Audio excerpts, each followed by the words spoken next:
नमस्कार दोस्तों, हमारी आज की कहानी का शीर्षक है सियार और ढोल की कहानी। तो चलिए कहानी शुरू करते हैं।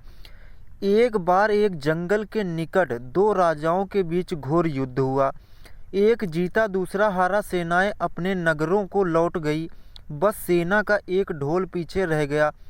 उस ढोल को बजा बजाकर सेना के साथ गए भाट व चारण रात को वीरता की कहानियाँ सुनाते थे। युद्ध के बाद एक दिन आंधी आई। आंधी के जोर में आंधी के शोर में वह ढोल लुढ़कता पुढ़कता एक सूखे पेड़ के पास जाकर टिक गया। उस पेड़ की सूखी टहनियाँ ढोल से इस तरह से सट गईं कि तेज हवा चलते ही ढोल पर टकरा जाती और डमाडम की गूंजयमान आवाज़ होती। एक सियार उस क्षेत्र में घूमता था। उसने ढोल की आवाज़ सुनी। वह बड़ा भयभीत हुआ। ऐसी अजीब आवाज़ बोलते पहले उसने किसी जानवर को नहीं सुना था। वह सोचने लगा कि यह कैसा जानवर है जो ऐसी जोरदार बोली बोलता है। डमाडम। सियार छिपकर ढोल को देखता रहता है, यह जानने के लिए वह जीव उड़ने वाला है या चार टांगों पर दौड़ने वाला। एक दिन सियार झाड़ी के पीछे छुपकर ढोल पर नज़र रखे था। तभी पेड़ से नीचे उतरी हुई एक गिलहरी कूदकर ढोल पर उतरी। हल्की सी डम की आवाज़ भी हुई। गिलहरी ढोल पर बैठी दाना चुगती रही। सियार बड़बड़ाया, ओ तो यह कोई हिंसक जीव नहीं है, मुझे भी डरना नहीं चाहिए। सियार फूंक फूंक कर कदम रखता ढोल के निकट गया। उसे सूंघा ढोल। उसे न कहीं सिर नजर आया और न पैर। कभी हवा झोंके से टहनियाँ ढोल से टकराई। डम की आवाज़ सुनाई दी और सियार उछलकर पीछे जा गिरा।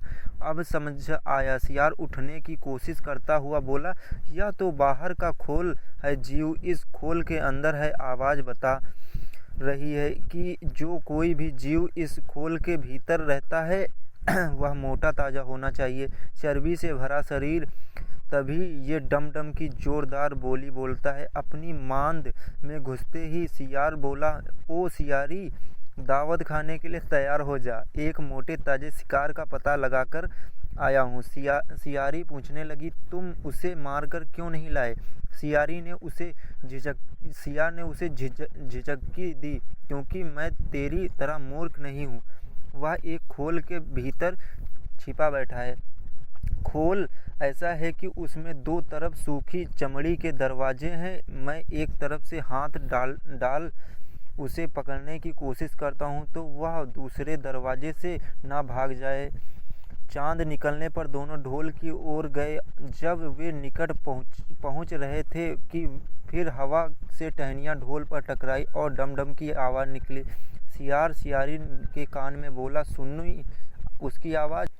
जरा सोच, जिसकी आवाज़ इतनी गहरी है वह खुद कितना मोटा ताजा होगा। दोनों ढोल को सीधा कर उसके दोनों ओर बैठे और लगे दांतों से ढोल के दोनों चमड़ी वाले भाग के किनारे फाड़ने। जैसे ही चमड़ियाँ कटने लगी, सियार बोला, होशियार रहना, एक साथ हाथ अंदर डालकर शिकार को दबोचना है। दोनों ने हू आवाज़ के साथ एक ढोल के भीतर डाले और अंदर टटोलने लगे। अंदर कुछ नहीं था, एक दूसरे के हाथ ही पकड़ में आए।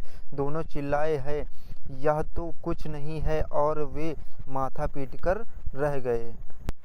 तो दोस्तों, ये कहानी आपको कैसी लगी है प्लीज़ कमेंट करके ज़रूर बताएं और इस कहानी को अपने दोस्तों के साथ शेयर करना ना भूलें, ताकि मुझे भी एक मोटिवेशन मिल सके।